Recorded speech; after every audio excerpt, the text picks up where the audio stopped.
षष्ठी सप्तमी, जहाँ पर एनपा द्वितीया तक के सूत्र कल तक हो गए थे, आज उसके आगे का अध्ययन किया जाएगा। तो आइए हम लोग सब पढ़ते हैं। मैडम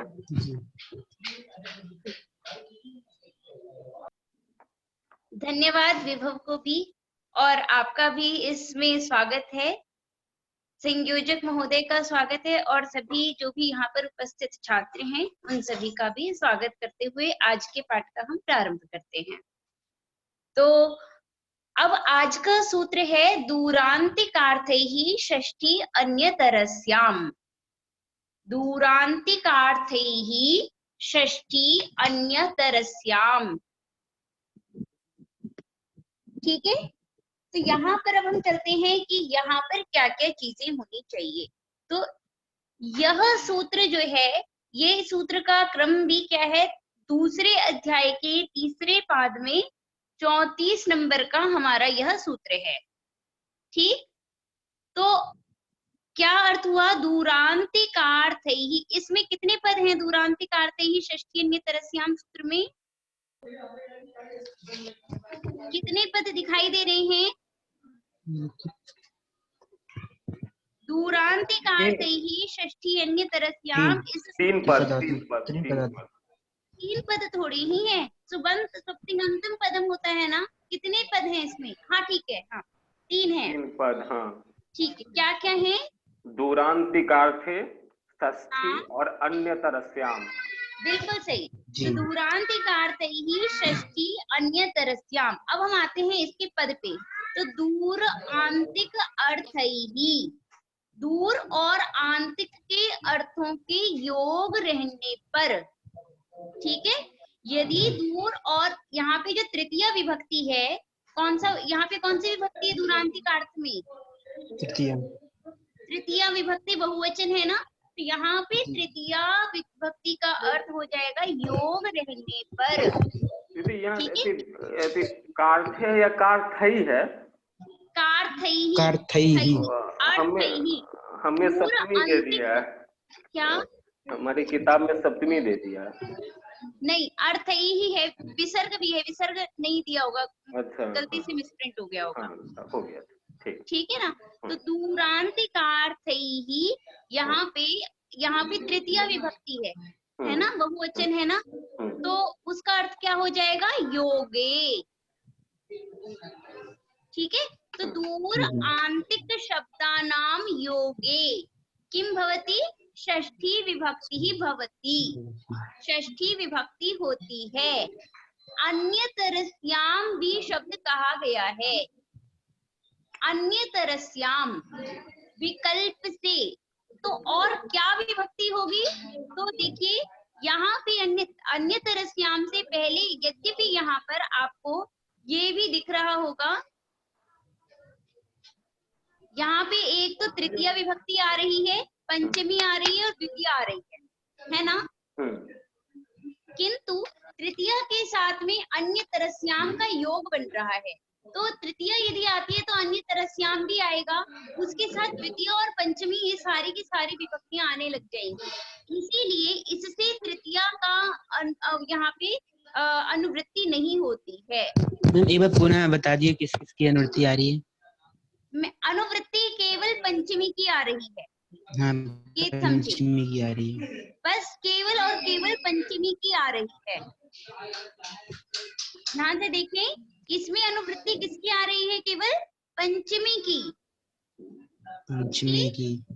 हाँ, अब अर्थ हुआ दूरांतिकार्थैः षष्ठी भवति पंचमी च भवति।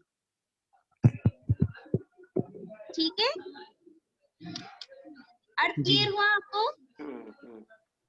किंतु अब जो प्रश्न है उसको समझिएगा। बीच में यहाँ पे पृथक बिना नानाभिस तृतीयान्यतरस्याम सूत्र है, जिससे तृतीया की भी अनुवृत्ति आनी चाहिए थी, द्वितीय की भी अनुवृत्ति आनी चाहिए थी, तो ये अनुवृत्तियां क्यों नहीं आ रही हैं? बात क्लियर है मेरी? जी। तो पृथक नाना बिना इस सूत्र से तृतीया की अनुवृत्ति क्यों नहीं आ रही है? हाँ, तो कहा गया कि यहाँ पे तृतीया की अनुवृत्ति इसलिए नहीं आएगी क्योंकि तृतीया के साथ में अन्य तरस्याम भी है। तो यदि ये तृतीया आती है तो साथ में यह पंचमी और द्वितीया सारी विभक्तियों को लेकर आएगी। ठीक है, तो हमें केवल वो ही विभक्ति लेनी है जिसमें किसी और की अनुवृत्ति ना आ रही हो। तो ऐसी विभक्ति केवल, और क्योंकि अन्य तरस्याम कह रखा है ना, इसीलिए तर कह रखा है। तरप प्रत्यय तो दो में ही होता है, तो यानी एक ही विभक्ति कोई ऐसी आनी चाहिए, तो इसीलिए केवल और केवल पंचमी ही आएगी। क्लियर है बात? जी। हाँ, तो इस प्रकार से हम कहाँ पे पहुंचे? ये निर्णय होता है कि यहाँ पर तृतीया केवल और केवल कौन सी विभक्ति होगी? षष्ठी विभक्ति ही होगी और पंचमी विभक्ति होगी। कब होगी? दूर और आंतिक इन शब्दों के योग में, या तो इन शब्दों के अर्थों के योग में भी ये सारी विभक्तियां हो जाएंगी। ठीक है जी। तो जैसे कि वनात् दूरे, वनस्य दूरे। ठीक है, दूर के योग में वन में पंचमी विभक्ति भी हुई और षष्ठी विभक्ति भी हो रही है, किंतु दूर शब्द में हम सारी विभक्तियां ही लगा सकते हैं चतुर्थी को छोड़ करके। दूरस्य, दूरे, दूरेण, दूरम आदि आदि हम लगा सकते हैं। ठीक है ना, किंतु दूर शब्द जिसके योग में है वहां पे केवल दो विभक्ति लगेगी। कौन कौन सी? पंचमी और षष्ठी। हाँ, पंचमी और षष्ठी विभक्ति ही लगेगी। जी। तो इस प्रकार से ये क्यों कहा गया? अर्थ तो देख सकते हैं आप कि निकटम, इसी में सिद्धांत कौमुदी में उदाहरण में दे रखा है ग्रामस्य निकटम निकटे वा, और या तो क्या बन सकता है? ग्रामात् निकटम, ग्रामस्य समीपम, ग्रामात् समीपम। दोनों के दोनों ही अर्थ बन सकते, दोनों के दोनों ही विभक्तियां यहाँ पर हो सकती हैं। यहाँ पर समीप अर्थ भी मैम ले लेंगे। समीप, हाँ, वो आंतिक का अर्थ हो गया ना समीप। ठीक, क्लियर है बात? यहाँ तो द्वितीया भी हो जाएगी थी। किस में? दूर शब्द में ना? नहीं, निकट में। हाँ, ग्रामम निकषा। हाँ, निकषा के योग में हो सकती है केवल, पर निकषा के ही योग में ना। हाँ, हाँ, और समीप में नहीं होगी। ठीक, तो वो उपपद विभक्ति में आ गया, यहाँ पे षष्ठी विभक्ति हो जाएगी। कौन सी द्वितीया हो रही थी? हाँ, क्या? कौन से सूत्र से द्वितीया होने लग रही थी? वो अभितः परितः वाला है ना। जी। ठीक, तो इसमें हो जाएगी। क्लियर हुई बात? हाँ, तो अब हम आगे चलते हैं। ये उदाहरण मैम दे रखा है हमारे में, दूरम निकटम ग्रामस्य ग्रामाद् वा। हाँ हाँ, बिल्कुल। तो यही अर्थ हुआ ना, ग्रामस्य निकटम किसके साथ में है? ग्राम के साथ में है, इसीलिए ग्राम में हम षष्ठी विभक्ति लगाते हैं। जी, और दूर और निकट अर्थ में द्वितीया। हाँ, निकट में हम सप्तमी भी लगा सकते हैं, प्रथमा भी लगा सकते हैं, द्वितीय विभक्ति भी लगा सकते हैं, तो वो लिख दिया। और जिसके योग में रहेगा तो वहां पे षष्ठी विभक्ति ही लगेगी। ठीक, तो क्लियर है यहाँ तक बात आपको? जी।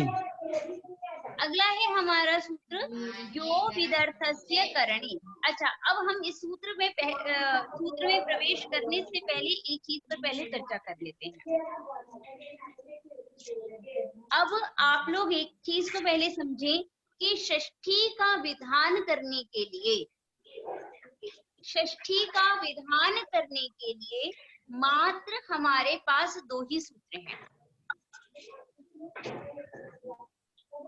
और जो भी सूत्र थे ये सब विकल्प से कर रहे थे। ये जो नियमित रूप से षष्ठी का विधान कर रहे हैं वो केवल एक षष्ठी शेषे या अभी आपने जो पढ़ा और कर्तृकर्मणों कृति सूत्र है जो षष्ठी का विधान कर रहा है। समझ में आई कि नहीं? अब जो आप सूत्र पढ़ने जा रहे हैं इन सब में क्या है कि षष्ठी का विधान तो होता ही है, किंतु इसका मुख्य प्रयोजन षष्ठी का विधान नहीं है, क्योंकि ये तो पहले से ही प्राप्ति है। मेरी बात समझ में आ रही है आप लोगों को? अब जो आप सूत्र पढ़ेंगे ना वो सभी सूत्र में अभी आप देखेंगे कि षष्ठी जो है वह पहले से ही प्राप्त है, फिर भी वो षष्ठी किए जा रहे हैं। समझ में आई कि नहीं? अब जो सूत्र हम पढ़ेंगे, जैसे देखिए यो विदर्थस्य करणे, हम पहले केवल इसके उदाहरण से चलिए। इसका उदाहरण क्या दे रखा है? सर्पिशो ज्ञानम। तो आप देख सकते हैं कि सर्पिशो ज्ञानम में ज्ञान शब्द रहते हुए वैसे भी षष्ठी प्राप्त है। सर्पिश संबंधी ज्ञान, ठीक है। अभी हम लोगों ने पढ़ा ही था षष्ठी शेषे से कि वहां पर सर्पिश, वहां पे भी आप देखिए थोड़ा से निकाल के षष्ठी शेषे सूत्र में उदाहरण में दे रखा है सर्पिशो जानीते। ठीक है ना? तो अब जो भी आप पढ़ेंगे वो पहले से ही प्राप्त है। तो आप मन में ये शंका मत कीजिएगा ये तो वहां पे प्राप्त था, ये तो वहां प्राप्त था, ये क्वेश्चन आपके मन में आएगा। तो उसका मैं पहले ही निवारण बता रही हूँ कि ये पहले प्राप्त है। तो ये सूत्र अब जो पढ़ने जा रहे हैं वो सूत्र किया किस लिए है, वो उसका ये उत्तर है कि ये सूत्र इसलिए किया गया है कि आपको यहाँ पे षष्ठी तत्पुरुष समास नहीं करना है। समझ में आई कि नहीं? अब जो सूत्र हम पढ़ेंगे उससे षष्ठी तो षष्ठी शेषे से ही प्राप्त हो जाएगी, ठीक है ना? किंतु हम केवल इसलिए उसको पढ़ रहे हैं कि वहां पर हम समास न करें, क्योंकि नियम है प्रतिपद विधाना षष्ठी न समस्यते। जहाँ पे हर एक पद में किसी बात को षष्ठी का विधान किया जा रहा होगा वहां पे षष्ठी समास नहीं होगा। क्लियर हुई बात? ठीक है। तो अब हम चलते हैं सूत्र पे। अब हम किसलिए जो भी सूत्र पढ़ रहे हैं उसका प्रयोजन क्या होगा? समास ना करे, षष्ठी तत्पुरुष समास नहीं होना। इसलिए जब भी आपको इसका प्रत्युदाहरण मिलेगा अब से, तो आपको उसमें समास करके दिखाया जाएगा कि वहां पे समास हो रहा है। इसका अर्थ ये हुआ कि यहाँ पे विधान इस सूत्र से नहीं किया गया है। ठीक है ना? हाँ, समास का विधान कहाँ? केवल समास का विधान जो है षष्ठी शेषे सूत्र से यदि षष्ठी होगी तो ही विधान होगा समास का, या तो कर्तृकर्मणों कृति सूत्र से षष्ठी विधान हो सकता है। इसके अलावा अब जो भी सूत्र हम पढ़ेंगे उसमें षष्ठी का विधान नहीं, समास का विधान नहीं होगा। ठीक? तो अब हम पढ़ रहे हैं यो विदर्थस्य करणे। सूत्र क्या है हमारा? यो विदर्थस्य करणे। हाँ, इसको थोड़ा सा आप अलग अलग करके बोलें। यह अविदर्थस्य करणे। यह अविदर्थस्य करणे। ठीक है। तो यह इसमें कौन सी विभक्ति है? षष्ठी। हाँ, बिल्कुल सही। यह का अर्थ हुआ या धातु। या धातु से अनुकरण करके सिर्फ प्रत्यय किया गया तो रूप बनेगा जानाते।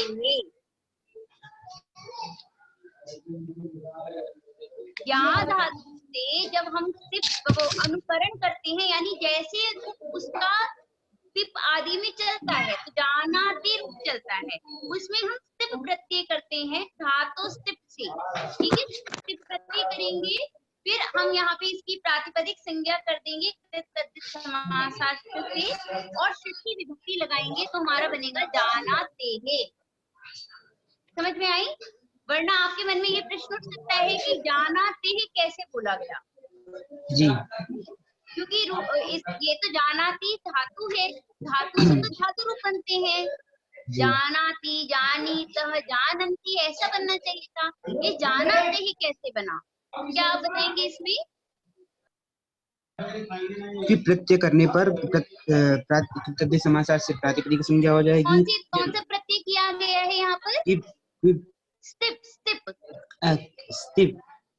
हाँ ठीक है ना। स्टिप प्रत्यय स्टिप क्या करता है? धातु का निर्देश करता है। किस सूत्र से होगा मैम स्टिप प्रत्यय? धातु स्टिप से होगा।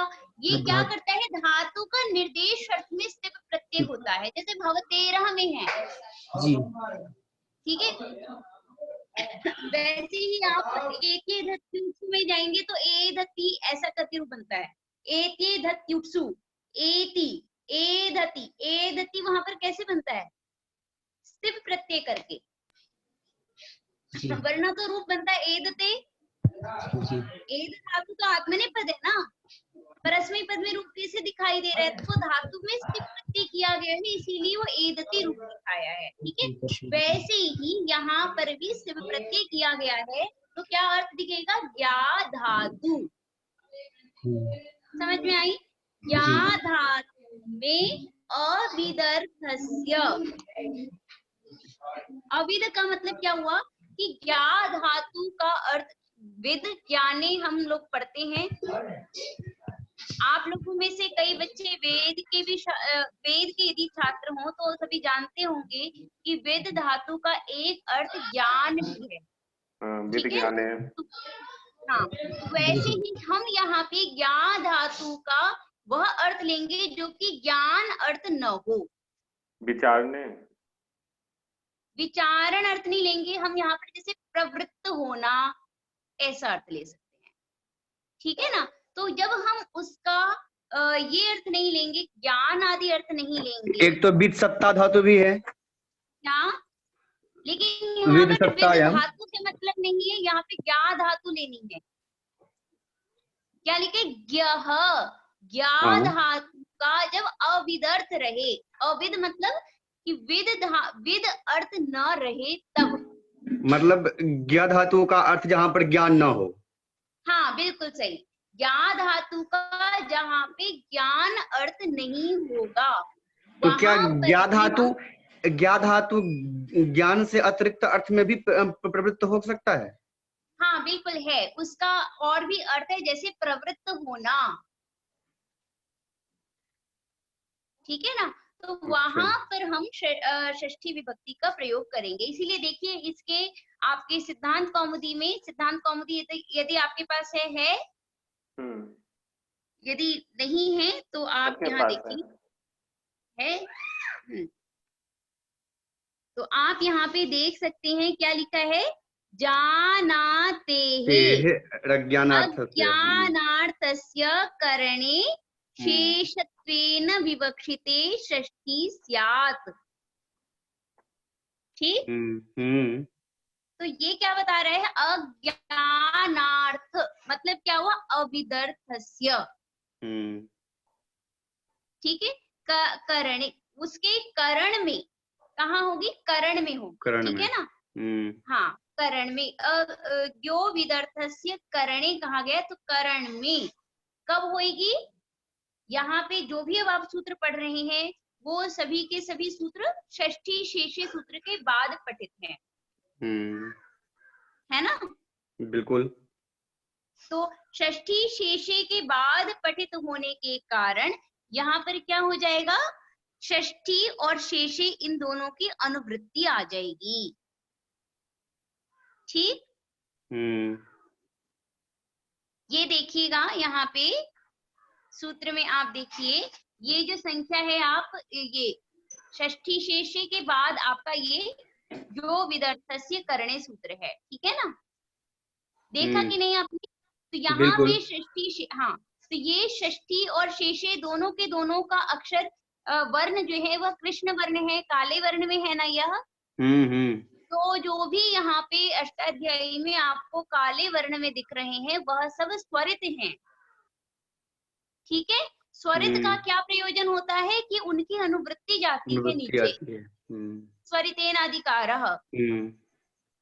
तो अर्थात ये होगा कि षष्ठी का भी अधिकार यहाँ पर हो जाएगा, तो षष्ठी शेषे। ठीक है, समझ में आई कि नहीं? तो षष्ठी शेषे, तो क्या अर्थ हो जाएगा? यह अविदर्थस्य करणे षष्ठी शेषे षष्ठी। फिर से देखिए, यह अविदर्थस्य करणे शेषे षष्ठी। अर्थ समझ में आई कि नहीं? ज्ञा धातु का जब अविद अर्थ रहेगा, अविद अर्थ का मतलब क्या हुआ? अज्ञान अर्थ जब रहेगा, तो करण में शेष की विवक्षा होने पर षष्ठी हो जाएगी। शेष की विवक्षा का अर्थ क्या हुआ? संबंध सामान्य की विवक्षा होने पर। क्लियर है बात? ठीक है, शेष का मतलब क्या हुआ? संबंध की विवक्षा होने पर। ठीक है, तो इसका उदाहरण दिया गया है सर्पिशो ज्ञानम। सर्पिशो ज्ञानम, ठीक है, अर्थ हुआ सर्पिशा प्रवर्तते, मतलब उसको खाने की इच्छा नहीं थी खाना। ठीक है, तो वहां पर क्या कर दिया गया कि खाने में थोड़ा सा उसने कहा कि मुझे नहीं खाना, तो थोड़ा सा उसके अंदर घी डाल दिया गया अच्छे से। जो बच्चा होगा उसको घी बहुत पसंद है, तो वह सर्पिश के कारण, घी के कारण उस खाने में प्रवृत्त हो रहा है। ठीक है, तो यहाँ पर क्रिया क्या हुई? बालकः सर्पिशा जानीते या जानाति। यहाँ पे जा धातु का अर्थ क्या हो गया? प्रवृत्ति। क्या अर्थ हुआ यहाँ पर? प्रवृत्ति हुई। तो यहाँ प्रवृत्ति, तो यहाँ पर अब बात आती है कि वह किसके कारण जा रहा है? वहां पर सर्पिश के कारण जा रहा है। सर्पिश यहाँ पे करण है, तो करण भूत सर्पिश संबंधी प्रवर्तते, ऐसा ज्ञान होगा। ठीक है, करण भूत सर्पिश संबंधी प्रवृत्ति भवति, ऐसे करके ज्ञान होगा। ठीक है, वैसे ही मान लीजिए कि उस वहां पर शहद डाल दिया गया, बच्चा बादाम नहीं खाता है वैसे, है ना, तो उसको क्या किया जाता है? उसको थोड़ा सा घिसकर उसमें शहद डालकर दे दिया जाता है। तो ऐसे में क्या होगा? वह वैसे बादाम नहीं खाएगा, किंतु वह मधु के कारण उसमें प्रवृत्त होगा। तो मधुना ज्ञानम, तब तो यहाँ पे मधुना ज्ञानम ऐसा करके, मधुना ज्ञानम। यहाँ पर ज्ञा धातु का साक्षात अर्थ जो ज्ञान है वह अभिप्रेत नहीं है, और वह हो भी नहीं रहा है। हाँ। लेकिन तब तो यहाँ अर्थ की जानकारी प्राप्त करने के लिए इसमें लक्षणा करना पड़ेगा। नहीं, बिल्कुल लक्षणा की आवश्यकता नहीं है, यहाँ पर प्रकरण की आवश्यकता पड़ेगी। ठीक है, धातु नाम अनेकार्थत्वात्, धातु तो अनेक अर्थ होते ही हैं, तो यहाँ पर आपको प्रकरण की आवश्यकता अवश्य पड़ेगी कि किस प्रकरण में हम बोल रहे हैं। ठीक है, जिस प्रकरण में हम बोल रहे हैं वह अर्थ हो जाएगा। क्योंकि तत्वबोधिनी में इस प्रकार दिया है, हाँ, कि ज्ञान पूर्विकायाम प्रवृत्तौ जातिर्लक्षणा। हाँ, ठीक है, तो यहाँ पर क्या बताया गया है कि ज्ञान, यहाँ पे ज्ञान धातु में ज्ञान भी होगा और प्रवृत्ति भी है, किंतु हमें यहाँ पे प्रवृत्ति ही लेना है। तो प्रकरण भी वही बात हुई ना, प्रकरण रहने पर क्या प्रकरण चल रहा है, हमें वो अर्थ को लेना होगा। ठीक है, ठीक। और अगर हम वैसे भी लक्षणा बोल भी नहीं सकते हैं। यदि हम वैयाकरण है तो मैं वैसे भी लक्षणा नहीं बोलूंगी, वो हमारा अधिकार है।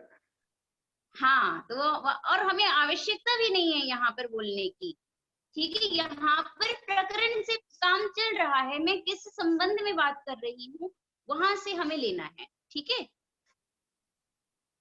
अगर मैं बात कर रही हूँ हाँ, अब यहाँ पर आपको ये देखना है जो मैंने आपको पहले भी बताया था कि यदि यहाँ पर मतलब दूसरा अर्थ अगर होगा तो क्या होगा, अविदर्थ होगा तो आप यहाँ पे समास कर सकते हैं, किंतु यहाँ पे यदि प्रवृत्ति अर्थ है तो यहाँ पे समास नहीं होगा। ठीक जी। तो इस प्रकार से आपको यहाँ पे ध्यान रखना होगा कि कब क्या मतलब कब अगर ज्ञा धातु का अर्थ अवबोधन रहेगा तब तो आपका यहाँ पर समास हो जाएगा, ज्ञान रहेगा तो, ठीक है ना। तो सर्पिश ज्ञानम ज्ञान ऐसा रहेगा बन मैम, सकता है, अज्ञान रहेगा, क्या अज्ञान सर्पिश रहेगा। नहीं, ज्ञा धातु का जब अर्थ ज्ञान रहेगा तो आप समास करेंगे, समास कर सर्पिश सकते हैं। ज्ञानम भी कह सकते हैं, किंतु यदि हम अविदर्थ अर्थ लेंगे तो यहाँ पर समास नहीं हो सकेगा। क्लियर हुई बात?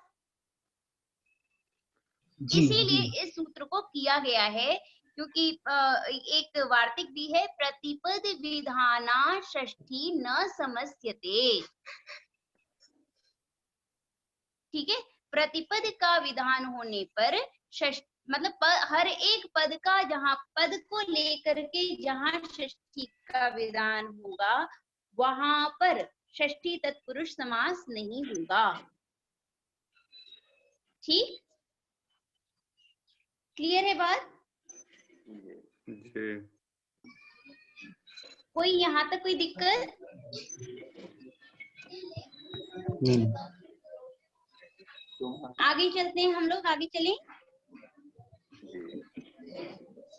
हाँ, तो आगे का सूत्र है अधिगर्थ दयेशाम कर्मणि, अधिगर्थ दयेशाम कर्मणि।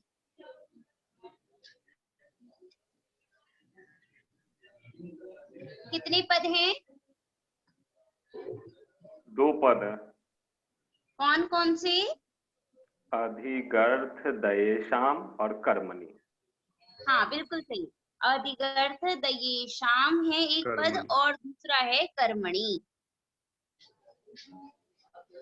ठीक है, सूत्र दिख रहा है 52 नंबर का सूत्र, अधिगर्थ दयेशाम कर्मणि। अब हम चलते हैं इसमें और किस किस की अनुवृत्ति आएगी? षष्ठी शेषे की।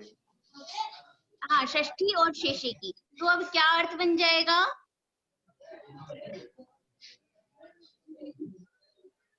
अधिगर्थ दयेशाम कर्मणि शेषे षष्ठी से। हाँ, अधिगर्थ दयेशाम कर्मणि शेषे षष्ठी भवति। अर्थ हुआ अधिगर्थ दय और ईश, इन सभी का कर्म में षष्ठी, शेष में विवक्षा रहने पर षष्ठी विभक्ति होती है। इन सभी के कर्म में शेष की विवक्षा होने पर, यानी शेष का मतलब संबंध सामान्य में, हाँ, संबंध सामान्य में षष्ठी होती है। अर्थ क्लियर हुआ?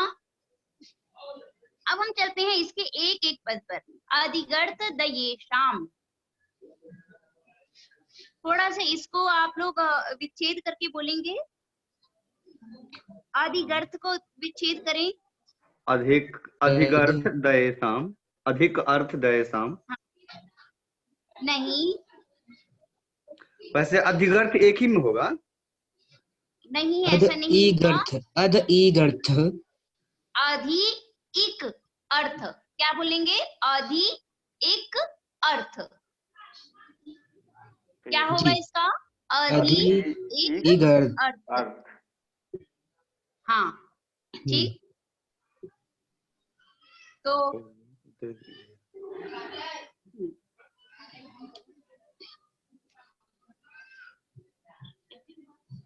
देखिए, अधि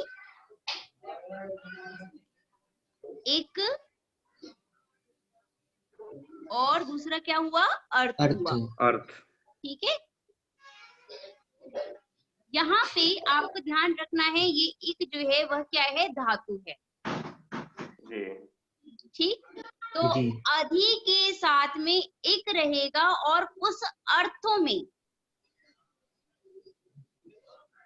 ठीक है ना, अधि और अधि के ई और यह ई जो है मिलकर के सवर्ण दीर्घ हो गया, तो बना अधिक, ठीक है।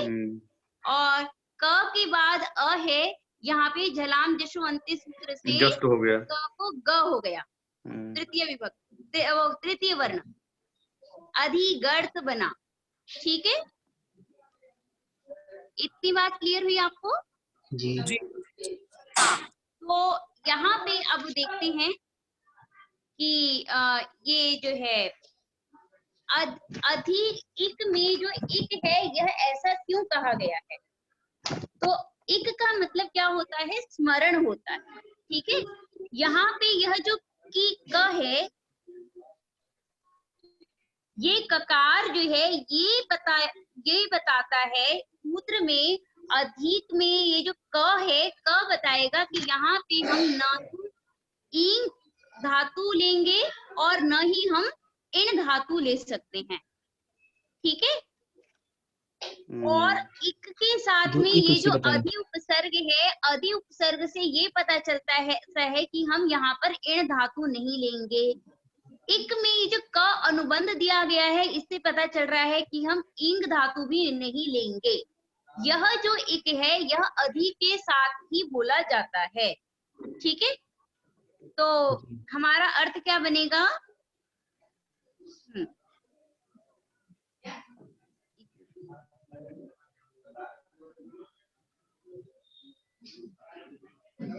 हाँ, तो हमारा इसमें क्या बना कि अधिक अर्थ, यानी कि अधि के साथ में एक जब प्रयोग होता है तो उसका अर्थ क्या हो जाता है? स्मरण करना। क्या अर्थ हो जाता है? स्मरण करना। ई उपसर्ग के साथ जब एक धातु रहेगी तो उसका अर्थ होगा स्मरणम, ठीक है। और तस्य अर्थः इव अर्थः यस्य, ठीक है। अधिक के अर्थ की तरह ही अर्थ है जिन भी शब्दों का, उनको हम कहेंगे अधिगर्थ। अधिगर्थ समझ में आया? तब तो यहाँ मैम, तब तो जब यहाँ अधिगर्थ का अर्थ स्मृत्यर्थ ही है, हाँ, तब तो स्मृत्यर्थ दयसाम कर्मणि ऐसा ही शब्द हो प्रसूत्र हो जाता तो क्या क्या हानि हो जाती? हाँ, स्मृत्यर्थ होता तो भी कोई दिक्कत नहीं थी, किंतु यहाँ पर ये बताना है कि और भी जो भी अर्थ रहेगा, जो भी शब्द हैं, उन सभी को हम यहाँ पर लेंगे, ठीक है। ठीक, तो अधिक। और दूसरी बात, हम चलते हैं थोड़ा सा गौरव दोष के ऊपर भी देखते हैं, तो यहाँ पर कोई गौरव तो नहीं आ रहा। अधिगर्थ और स्मृत्यर्थ दोनों में अंतर क्या है? मतलब ऐसा भी नहीं कि इसमें कहीं गौरव दोष हो रहा हो, वर्ण तो समान ही है। हाँ, वर्ण समान है। नहीं, तात्पर्य इतना ही था कि यदि स्मरण ही अर्थ है हमारा, तब तो हम डायरेक्ट अर्थ को स्मृत दयसाम कर्मणि ऐसा शब्द, ऐसा सूत्र को निर्माण करते। धातु अर्थ नहीं बन पाता ना, फिर हमें वैसे धातु की आवश्यकता है। अधिक ये बोलने का मतलब वह धातु जिनका अर्थ स्मरण रहेगा, ठीक है। धातु होना चाहिए, ठीक। तो धातु अधिक अर्थ हो जिस धातु का, वैसी धातुएं, ऐसा अर्थ होगा यहाँ पर, ठीक है। तो अब ये अर्थ समझ में आया कि अधि उपसर्ग पूर्वक एक धातु से जो अर्थ निकलता है, क्या अर्थ निकल रहा है? स्मरण। वह हो अर्थ जिन धातुओं का, वो उन सभी धातुओं में प्रयोग होगा, ठीक है ना। दूसरा अर्थ, एक और दूसरा शब्द क्या है? दय। दय दूसरा शब्द क्या है हमारा? दय। दय, ठीक है। तो दय शब्द से भी, ठीक है, और ईश शब्द से, इन सभी के सॉरी दय धातु, ईश धातु, इन सभी के कर्म में शेष की विवक्षा होने पर षष्ठी विभक्ति होती है। ठीक है, जी क्लियर हुई बात? तो जैसे कि अब इन्होंने यहाँ पर दिया कि मातुः स्मरणम, पता नहीं मातुः स्मरणम, ठीक है, यहाँ पर मातरम स्मरति भी हो सकता है, ठीक है, और मातुः स्मरति भी हो सकता है। मातरम स्मरति कब होगा? जब स्मरणानुकूल व्यापार का कर्म जो है वह माता रहेगी, यानी कि मातृकर्मक, ठीक है, मातृकर्मक स्मरणानुकूल व्यापार, तो हमारा हो जाएगा ये मातरम स्मरति, ठीक है ना। और जब हमारा अर्थ रहेगा कि कर्म भूत, जो कर्म है वह कौन है? मातृ, कर्म भूत मातृ संबंधी स्मरणम, तो यहाँ पर अर्थ हो जाएगा मातु स्मरति। जब मेरी विवक्षा रहेगी संबंध की तो मैं वहां पर षष्ठी विभक्ति लगा दूंगी। जब मेरी विवक्षा रहेगी कर्म की तो मैं मातृ कर्मक लगाऊंगी, किंतु अब मेरी विवक्षा नहीं है कर्म बनाने की तो मैं मातु स्मरति ऐसा बनाऊंगी। तो कर्म भूत माता क्या है? कर्म है। किसकी कर्म है? स्मरण की कर्म है माता। उसमें मेरी विवक्षा हुई संबंध बनाने की, तो कर्म भूत मातु मातृ संबंध, मातृ संबंधम स्मरणम, मातृ संबद्ध यदि मुझे कोई स्मरण होता है तो वहां पर हम षष्ठी विभक्ति लगा देंगे। समझ में आई कि नहीं? मतलब दोनों में से कोई भी लगा सकते हैं। हाँ बिल्कुल, कोई भी लगा सकते हैं, किंतु अर्थ में अंतर आ जाएगा, आपकी विवक्षाओं पर है। अब जैसे आप माता को याद कर रहे हैं, एक माता संबंध मतलब स्मरण कर रहे हैं। अब जैसे यहाँ था उत्तरामचरित में गोदावरीम स्मरसी, वो वन देवता सीता को कहती है, तो यहाँ क्या हो रहा है? क्या? तो गोदावर्याः स्मरति, लेकिन वहां द्वितीय का प्रयोग है, गोदावरीम स्मरसी। हाँ, तो यहाँ पर क्या हुआ? वो साक्षात गोदावरी को स्मरण कर रही है, ये अर्थ हुआ विवक्षा। ठीक है, यदि हम यहाँ पे कर्म नहीं विवक्षा करके संबंध को स्मरण करेंगे तो हम यहाँ पर ये भी कह सकते हैं कि गोदावर्याः स्मरति, गोदावरी कर्म भूत, जो कर्म हुए स्मरण व्यापार का जो कर्म है वह क्या हुआ हमारा? गोदावरी, गोदावरी संबंधम स्मरणम करोति, ऐसा अर्थ यदि हम करते हैं, कर्म भूत जो गोदावरी है उससे संबंधित स्मरण कर रहा है, तो गोदावरी से संबंधित किसी चीजों को स्मरण करेंगे, वो साक्षात गोदावरी को स्मरण कर रही है, इसीलिए वहां पर द्वितीय विभक्ति का प्रयोग किया गया है। यहाँ द्वितीय लगी है तो कर्म स्मरण अनुकूल व्यापार है मैम। हाँ, और यहाँ षष्ठी लगेगी तो किस मतलब वो अब यहाँ जैसे मातु स्मरणम भवति, उससे संबंधित स्मरण हो रहा है, ऐसा अर्थ हो जाएगा। मतलब कर्म संबंधी स्मरण। हाँ, माँ के गोदावरी का या प्रेम का स्मरण हो रहा है। हाँ, कि मातृ संबंधित कुछ बातें हैं जो कि आप स्मरण कर रहे हैं। ठीक है, और एक है कि आप साक्षात माता को ही स्मरण कर रहे हैं, आपके सामने पूरी मतलब माता ही है, आप उन्हीं को स्मरण कर रहे हैं, और एक है कि उनसे संबंधित किसी चीज को आप स्मरण कर रहे हैं, ये दोनों में अंतर है। ठीक है, ये अंतर है जी, ये अंतर। तो अब हाँ, तो आप जैसे आपने जो चीज बोली उसमें अगर आप मान लीजिए आपकी पीएचडी का भी अगर विषय हो तो एक यहाँ पर भी आप चमत्कार दिखा सकते हैं कि क्यों षष्ठी विभक्ति की प्राप्ति थी किंतु द्वितीय विभक्ति की गई। उसका कारण क्या है कि हाँ, वो साक्षात गोदावरी को ही स्मरण कर रहे हैं, उनके मानस पटल पे साक्षात गोदावरी ही आ रही है। ये सारी चीजें मतलब जो एक एक पंक्तियों में ये सारी चीजें भी आप दे सकते हैं। ठीक है, हाँ। तो ये बात क्लियर हुई आपको? हाँ, तो अब हम मैम चलते एक हैं वाक्य जैसे दयनम मैं से बोलता हूँ, क्या? बालकः दैवीं स्मरति या देवीं स्मरति करके, यहाँ पे तो हाँ। यहाँ पे कर्म स्मरण अनुकूल व्यापार हो जाएगा। जब षष्ठी लगेगी तो करणभूत करणभूत हाँ, दैवी संबंध व्यापार हो जाएगा। करणभूत क्यों होगा? कर्म संबंधी, कर्म देवी संबंधी स्मरणम, संबंधितम स्मरणम। ठीक है जब ना? षष्ठी लग जाएगी मैम तब तभी ये षष्ठी अर्थ लगेगी होगा, तब। हाँ, तभी बिल्कुल अर्थ होगा। बिल्कुल। अब दीदी जैसे कोई हॉस्टल में रहता है और माँ के हाथ के खाने को मिस कर रहा है, तो वहां पे तो षष्ठी लगाएगा ना, माँ हाँ से बिल्कुल संबंधी वजह। हाँ बिल्कुल बिल्कुल। हाँ बिल्कुल, ठीक है कि वाह। मातु स्मरति, वहां पर मातु स्मरति, वो वहां पे माता के प्यार को खोज रहा है, वात्सल्य को ढूंढ रहा है, तो मातु वहां पर संबंधी वो भोजनम षष्ठी स्मरति। ठीक है उदाहरण बहुत ही स्पष्टतया से दिया आपने। क्या? हाँ, बहुत अच्छा दिया। जो बच्चे हॉस्टल में रह रहे हैं वो वही चीज याद करते हैं। खुद और भी कई लिखा बार हुआ ऐसा है। भी होता है कि साक्षात माँ भी याद आती है, कि हाँ माँ को देखने की इच्छा हो रही है, तो वहां पे आपको साक्षात माँ याद आएगी, तो वहां पे आप मातरम स्मृति ऐसा भी बोलेंगे। जी जी ठीक है, तो अर्थ में यहाँ पे अंतर हो रहा है, अर्थ का ही चमत्कार है यहाँ पे। जी।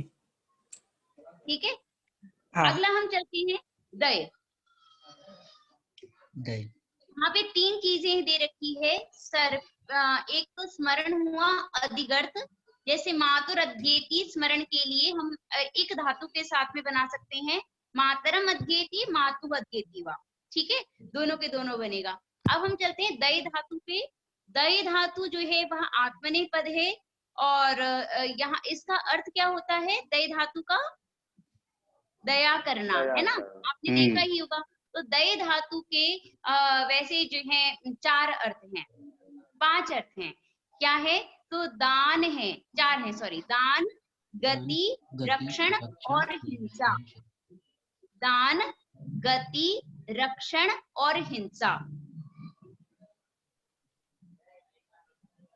ठीक है,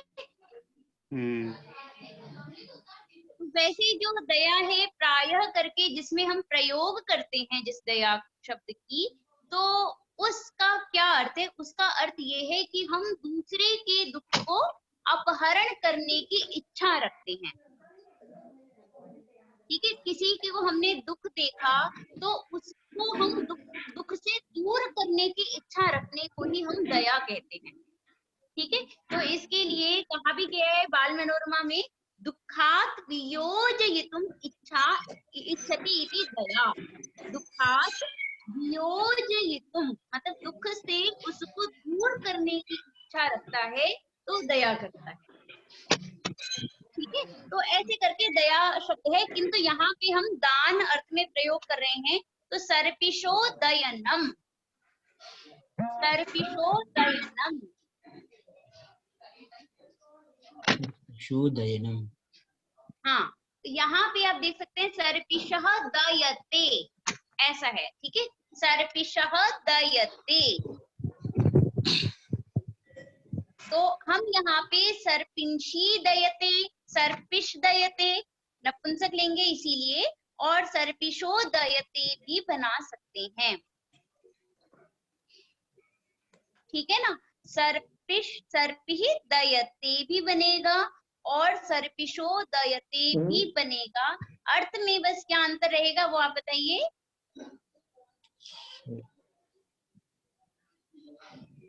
सर्पिश का अर्थ मैम में अर्थ क्या क्या अंतर होगा? रहेगा?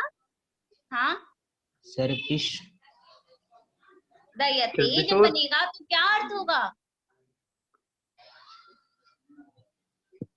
घृत कर्म संबंधी। नहीं, कर्म जब बनेगा तो क्या अर्थ होगा उसका? ओ, कर्म जब बनेगा तब कर्म दयनानुकूल व्यापार, हाँ। है ना? और जब आप इसका अर्थ षष्ठी करके बनाएंगे तो क्या बनेगा? कर्म संबंधी दयनानुकूल व्यापार। कर्मभूत दय दय संबंधी व्यापार है। कर्मभूत कर्म क्या है? कर्म सर्पिश सर्पिश है ना, तो कर्मभूत सर्पिश संबंधी दानम या दयनानुकूल व्यापार, ऐसा करके अर्थ बन जाएगा। कर्मभूत सर्पिश संबंधी दयनानुकूल व्यापार, ऐसा अर्थ बनेगा। ठीक,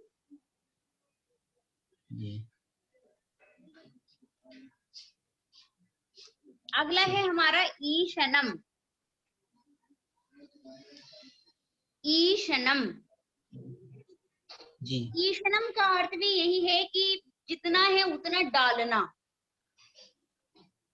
मतलब विनियोग करना, इष्ट विनियोग करने को ही हम ईशनम कहते हैं।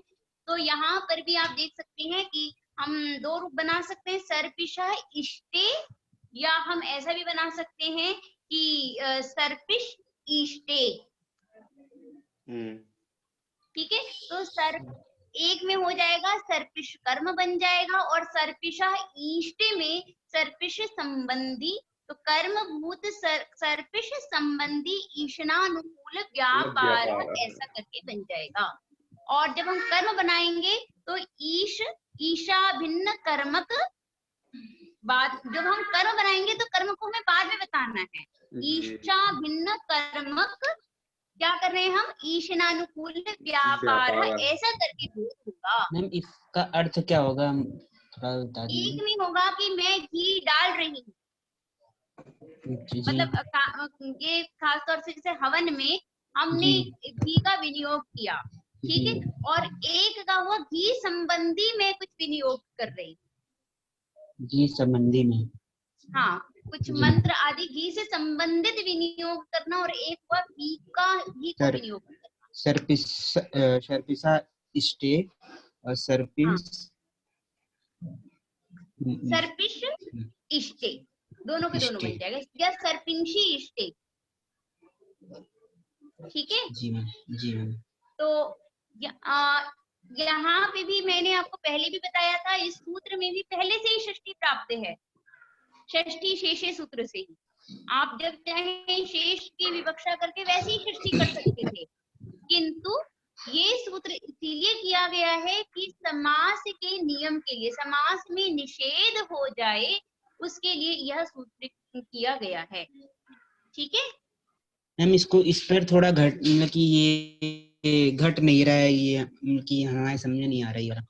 जैसे कि सर्पिशा इष्टे में, जैसे इसमें निकाले थे क्या बोलते, मातरम स्मरणम में विनियोजन तो स्मृति में हो रहा है। हाँ, सर्पिश से संबंधित विनियोग किया जा रहा है, ठीक है, और एक सीधा सर्पिश को डाला जा रहा है। ठीक है, ये है दोनों में बस जी। ठीक, घटा जी। हाँ, तो यहाँ तक आपको क्लियर हुआ, इसमें जी मैम, स्पष्ट हुआ यहाँ तक। अब हमने जो सूत्र था उसमें क्या अर्थ बनाया था, कर्मणि कहा था, है ना, था ना, अधिगर्थ दयेशाम कर्मणि। अभी तक हमने समझा अधिगर्थ दयेशाम उसके कर्म में होता है। तो अब ये प्रश्न आ सकता है, हमने कर्मणि ऐसा क्यों कहा? सीधा आप कहते कि अधिगर्थ दयेशाम कर्मणि, अधिगर्थ दयेशाम, अधिक अर्थ रहे तो हमें वहां पे षष्ठी विभक्ति का विधान कर देना चाहिए।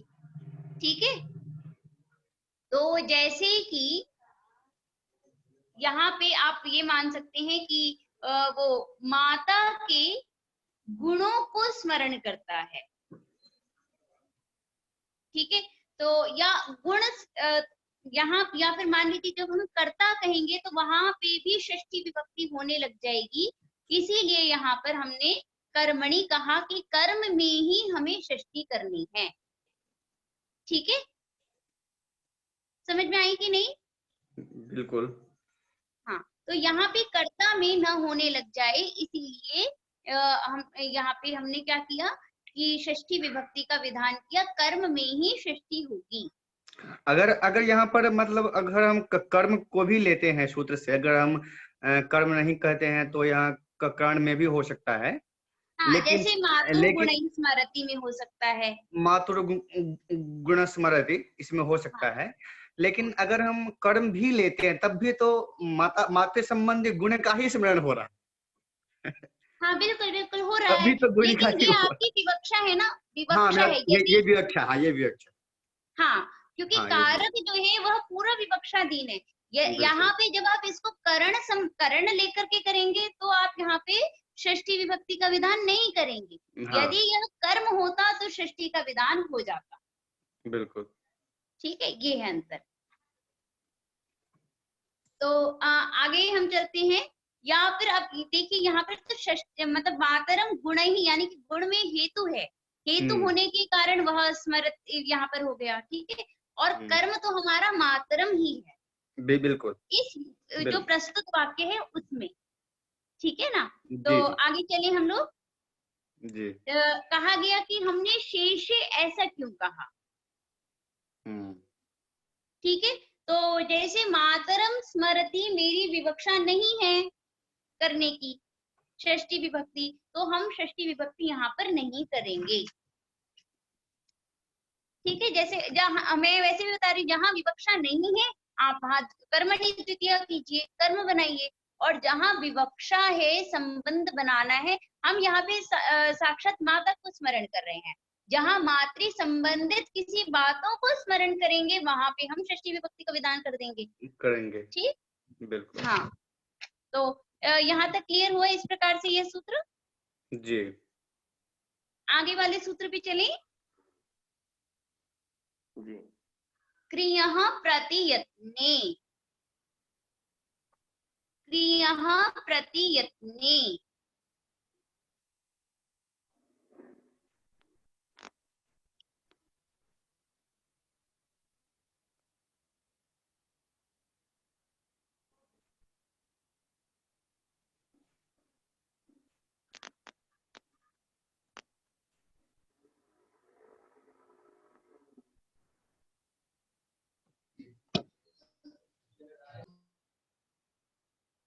तिरेपन नंबर का सूत्र है क्रियः प्रतियत्ने।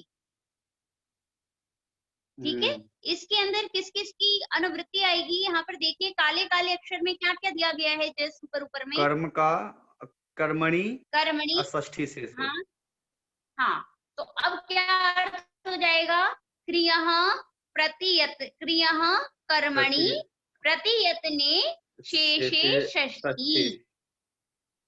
ठीक है ना, तो क्रिय धातु को क्या होता है, यदि प्रतियत्न अर्थ रहेगा तो इसके कर्म में शेष यानी संबंध की विवक्षा रहने पर षष्ठी होती है। ठीक, क्लियर हुई बात। तो ये प्रतियत्न क्या होता है, किसी गुण को किसी में डालने को ही हम प्रतियत्न कहते हैं। ठीक है, किसी यदि हम गुणों को किसी में आधान कर दें उसी को हम षष्ठी विभक्ति प्रतियत्न कहेंगे। गुणाधानम प्रतियत्न।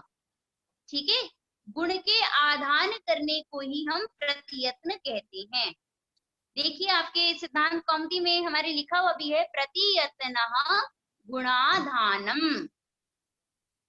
प्रतियत्न का अर्थ क्या हुआ, गुण का आधान करना, किसी चीज में गुणों को डाल देने को हम क्या कहते हैं, प्रतियत्न कहते हैं।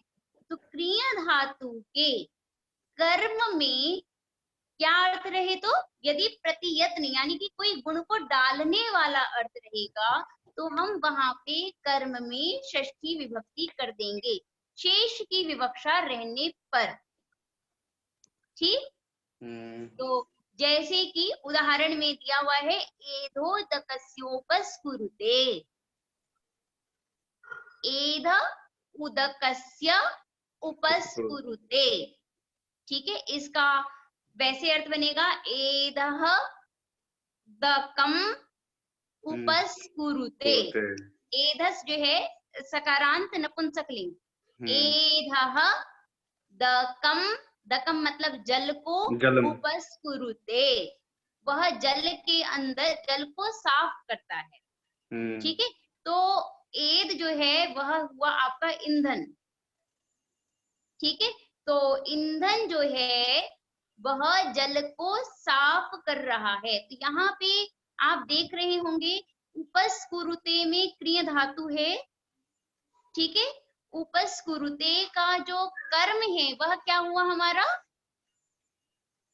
किसको साफ कर रहा है, दक को, जल को, तक को, यानी जल को साफ, या जलम कर दीजिए, हाँ। जलम उपस्कुरुते, उपस्कुरुते। तो जल को साफ कर रहा है। ठीक है ना, तो जल ये हुआ आपका कर्म।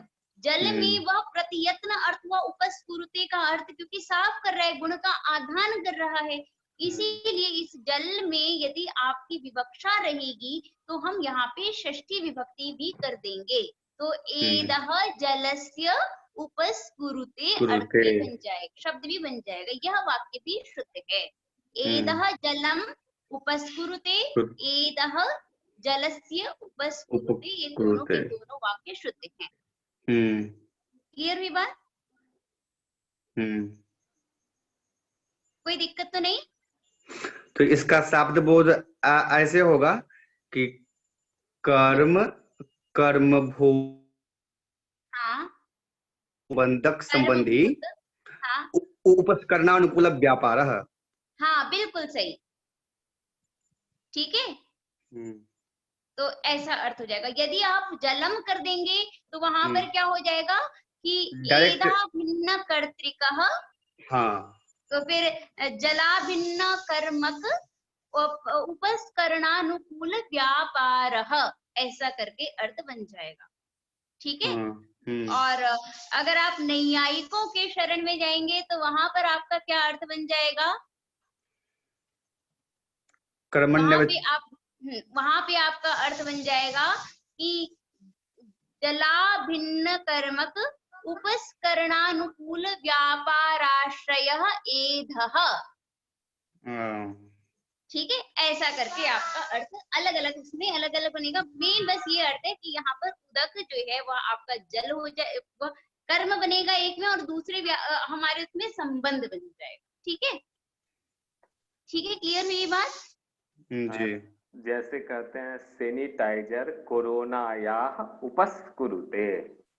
हाँ ठीक है, बिल्कुल सही। हाँ, कि वो कोरोना को ठीक कर रहा है। ठीक है ना, अभी पर पता नहीं, देखते हैं ठीक करता है कि नहीं। हाँ, तो ये इस प्रकार से हम ऐसा कह सकते हैं। वहां पर भी क्या हुआ, उपस्फुरते ठीक करना, किसको ठीक कर रहा है, कोरोना को ठीक कर रहा है। तो कोरोना कर्म है, उसके अंदर प्रतियत्न के अर्थ मतलब गुणाधान होने के कारण वहां पे षष्ठी विभक्ति लग जाएगी। क्लियर हुई?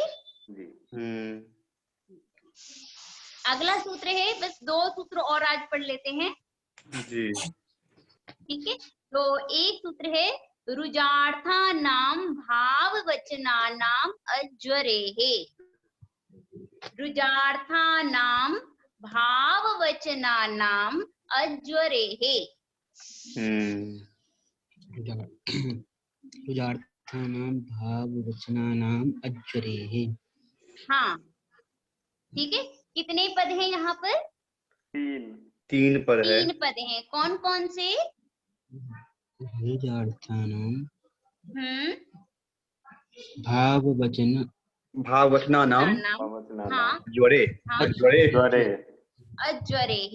ठीक है ना, तो यहाँ पर हमारे पास 3 पद में रुजार्थानाम भाववचनानाम अज्वरेः।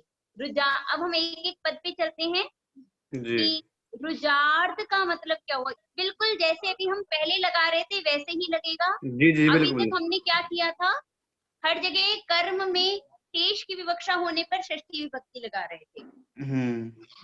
क्लियर है? जी। दिखाने की तो जरूरत नहीं को दिखा दीजिए मैम। आपका वो जो अधिकर्त दयेशाम कर्मणि से कर्मणि की अनुवृत्ति आ रही है, षष्ठी शेषे से षष्ठी अनुवृत्ति आ रही है। क्या अर्थ हो गया हमारा? रुजार्थानाम अर्थानाम अज्वरेः कर्मणि शेषे शेषे षष्ठी। षष्ठी भवति। हाँ, अब हम इसके एक एक अर्थ पे चलते हैं। रुजार्थानाम, ठीक है। रुज अर्थाः येषाम ते रुजार्थाः। तेषाम, रुज का मतलब क्या होता है? हाँ, रुजार्थाः। रुज का मतलब क्या हुआ? रुज का मतलब रोग होता है, पीड़ा होती है, और एक रुजा भी होती है। रुजा भी मतलब रोग ही हुआ कि थोड़ा आलस्य तरीके का लगना, मन नहीं लगना, ये सारी चीजें रुजा में आ जाती है। तो रुजा, पीड़ा और रोग, ठीक है। इन सभी में भाववचनानाम क्या कहा गया? यदि भाव वचन हो तब। रुजार्थानाम समझ में आई जी। ये सभी यदि अर्थ हैं तो इनके भाववचनानाम, भाववचनानाम का अर्थ क्या हुआ कि भाव में वचन, ये क्या अर्थ हुआ इसका? तो जैसे कोई पीड़ित है मैम, क्या? जैसे कोई पीड़ा है या किसी को रोग है, इसका जो भाव होगा। हाँ बिल्कुल, इसके भाव में। तो अब अर्थ थोड़ा सा ये आ रहा है कि हम क्या इसमें धातु में भाव लें या किस में लें? तो धातु में, क्योंकि भाव में कोई पता नहीं चलता कि कैसे हम लेंगे, तो इसीलिए यहाँ भाव में हम भाव घयंत ले सकते हैं। बिल्कुल, हम भाव में घयंत मतलब हम भाव में प्रत्यय का मतलब लेंगे, प्रत्यय का धातु का मतलब नहीं, हम नहीं, प्रत्यय में लेंगे जी। हाँ, तो रुज है, रुज का जो भाव हुआ तो भाव में घई प्रत्यय होगा तो रोगा बनता है। बिल्कुल बिल्कुल जी। तो ये हुआ भाग का मतलब, समझ में आ गया। अब हम चलते हैं वचन पे। इसके वचन, अगला शब्द है हमारा ये वचन। ये वचन क्या है? ठीक है, तो वच धातु है और वक्ति कहता है। वच धातु में कर्ता अर्थ में हम ल्युट प्रत्यय करते हैं जी। ठीक है, कृत्य ल्युटो बहुलम सूत्र से। यहाँ पे हम कर्ता अर्थ में हम ल्युट प्रत्यय करेंगे, जिसका अर्थ क्या होगा? वक्ति इति वचनम। ठीक है, तो क्योंकि यहाँ पे वचनम में कर्ता अर्थ में किया गया है ल्युट प्रत्यय, इसीलिए हम इसका क्या अर्थ निकालते हैं? देखिए सिद्धांत कौमुदी में लिखा है भाव कर्तृकाणाम। ये लगा अर्थ। जो भाव, देखिए सूत्र में तो भाव कर्तृकाणाम नहीं है, सूत्र में लिखा है भाव वचनानाम, है ना। किंतु हम जो अर्थ कर रहे हैं, हम अर्थ कर रहे हैं भाव कर्तृकाणाम। ये अर्थ कैसे हुआ? तो ये अर्थ इसीलिए हुआ भाव प्रत्यय हो, ठीक है, जो उसका जो कर्ता है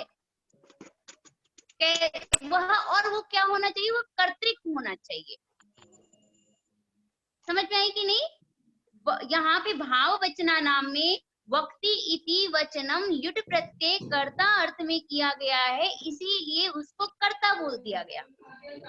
ठीक, तो भाव है कर्ता जिसका, तो भाव कर्तृकाणाम। अर्थ समझ में आया?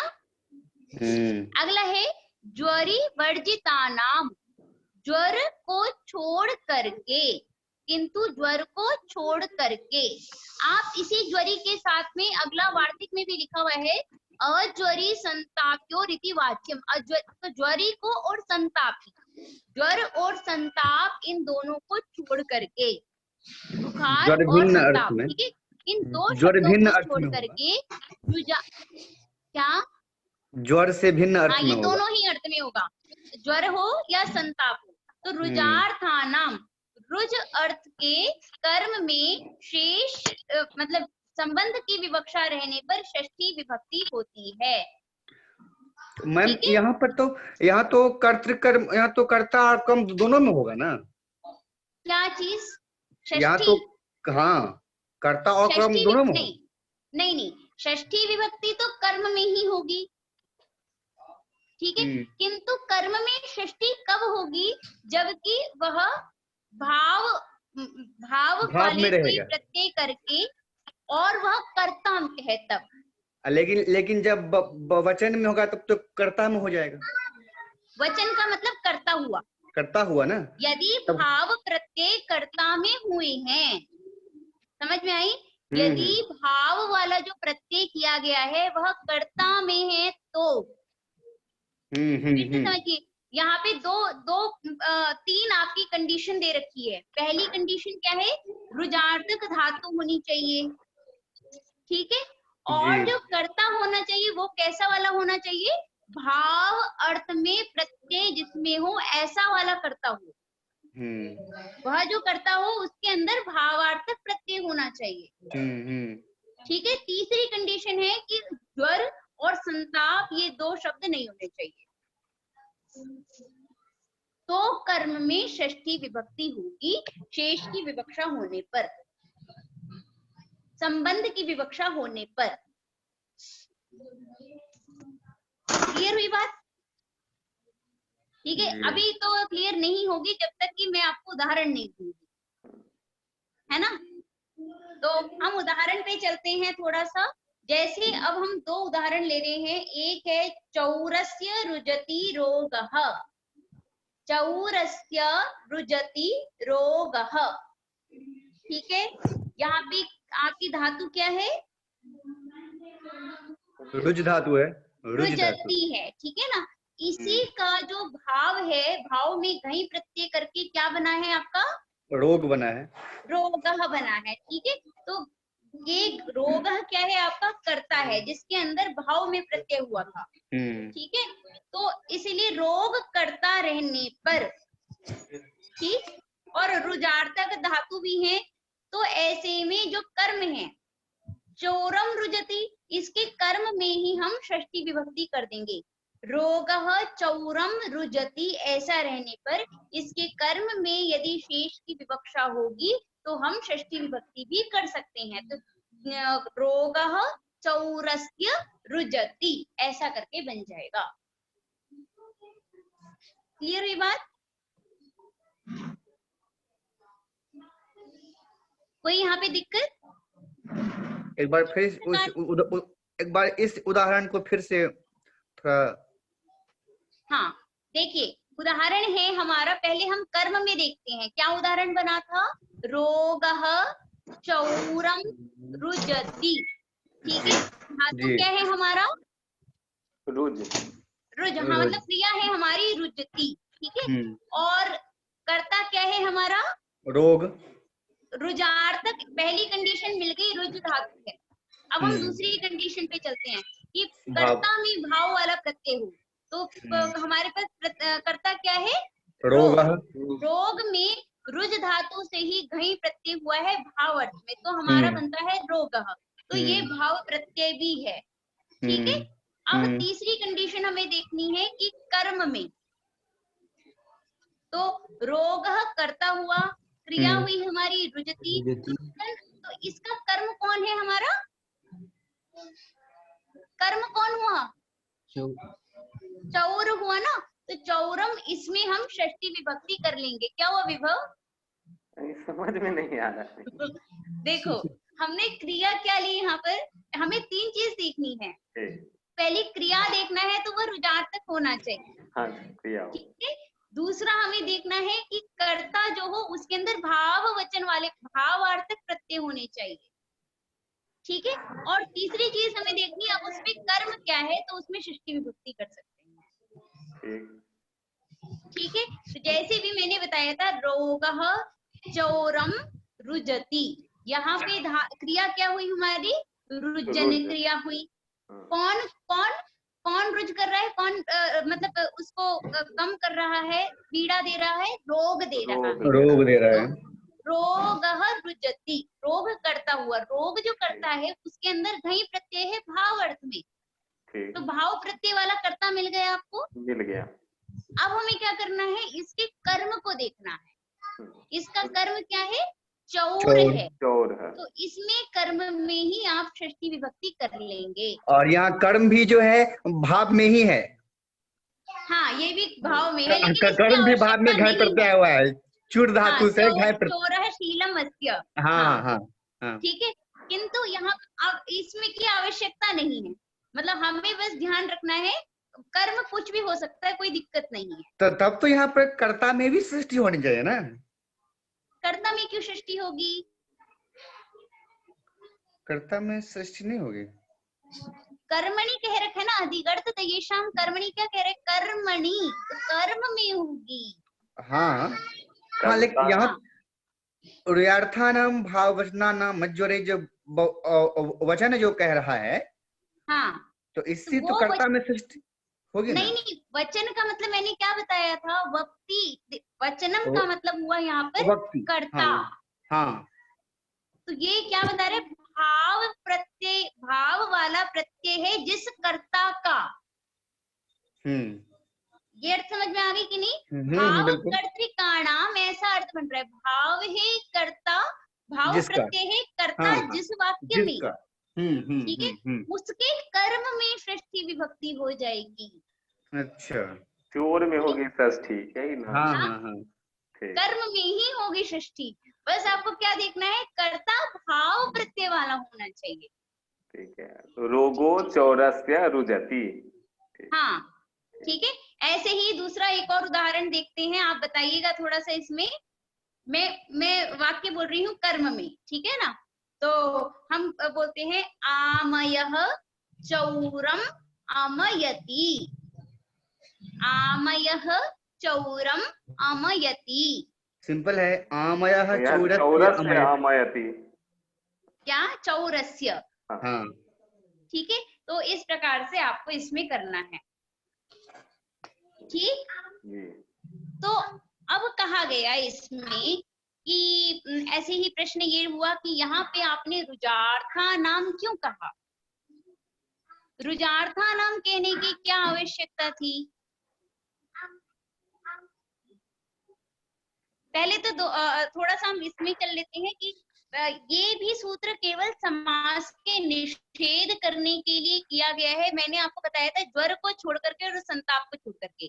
प्रत्युदाहरण पे बाद में चलते हैं। ज्वर और संताप को छोड़ करके, जिसके कारण कि जैसे हम बनाएंगे यदि कि कौन सा बनाएंगे, यदि कि ज्वरः रोगस्य, क्या है? ज्वरः रोगस्य चौर, ये जो है आपका रोगस्य चौर ज्वरः, ठीक है। तो यहाँ पे आप देख सकते हैं चौर में षष्ठी विभक्ति नहीं होगी, ठीक है। अगला है चौर संतापो वा, नहीं समझ में आया? चौर संताप, रोगस्य चौर ज्वरः नहीं समझ में आया होगा? नहीं आया ना? मैंने आपको बताया था पिछली बार भी कि अब जो हम पढ़ने जा रहे हैं उसका एक ही फल है। क्या फल है? समास नहीं करना है।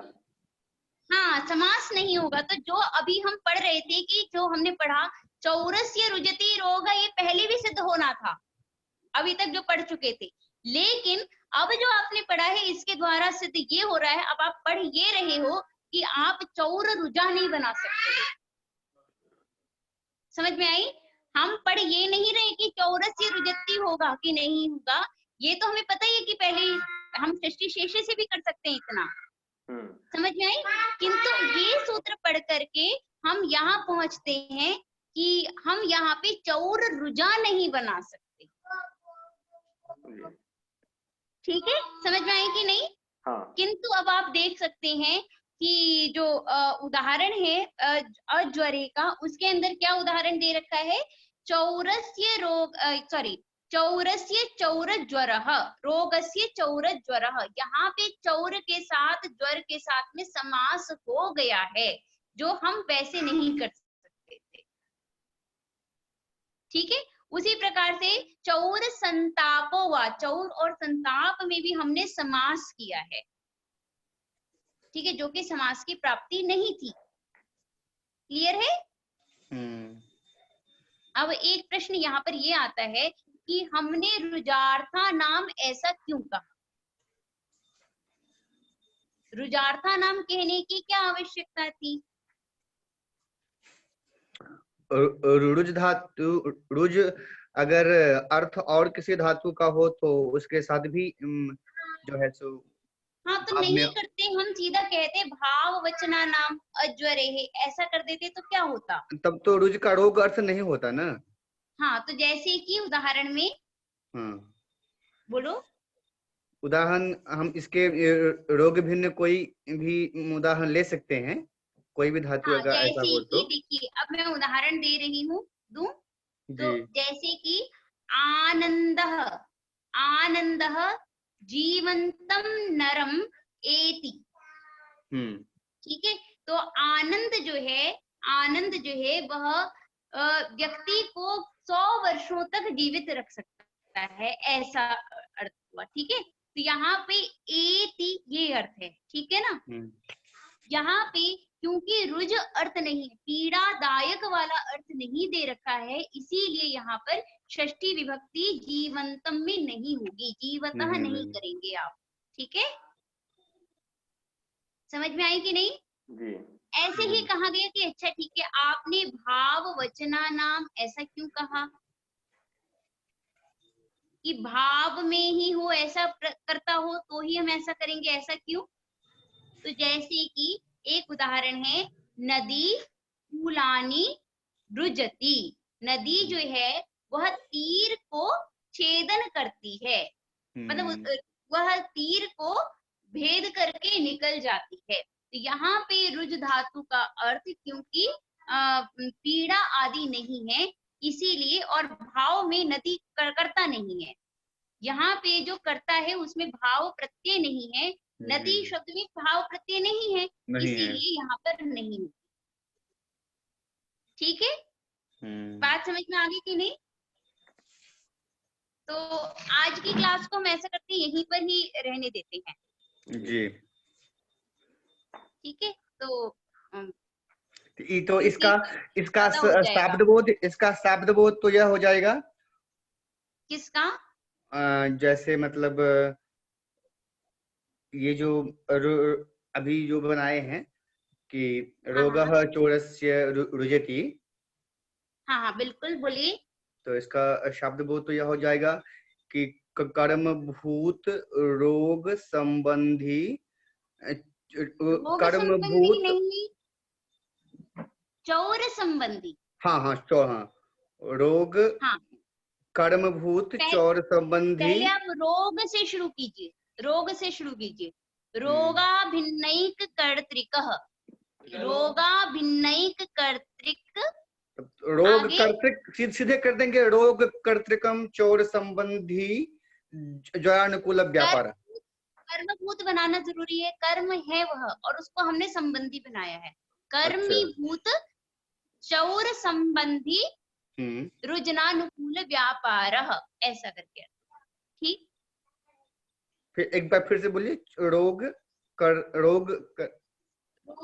रोगा भिन्नैक कर्तृक कर्म भूत चौर संबंधी रुजनानुकूल व्यापार, ऐसा। जी हाँ, ठीक। हाँ, हमारी क्लास में कामेश्वर सिंह दरभंगा विश्वविद्यालय से भी आई हुई मैडम है, सविता मैम, तो उनका भी धन्यवाद कि आप भी सुनी, आपने भी सुना है, और जितने भी बच्चे आए आप सभी को धन्यवाद। किसी को कोई प्रश्न है तो आप प्रश्न पूछ सकते हैं।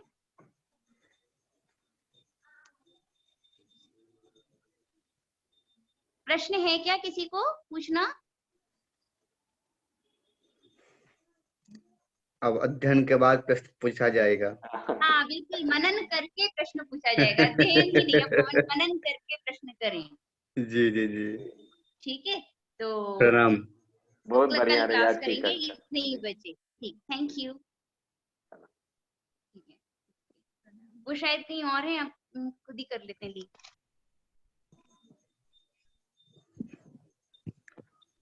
सविता मैम की क्लास होगी आज क्या? होना तो चाहिए।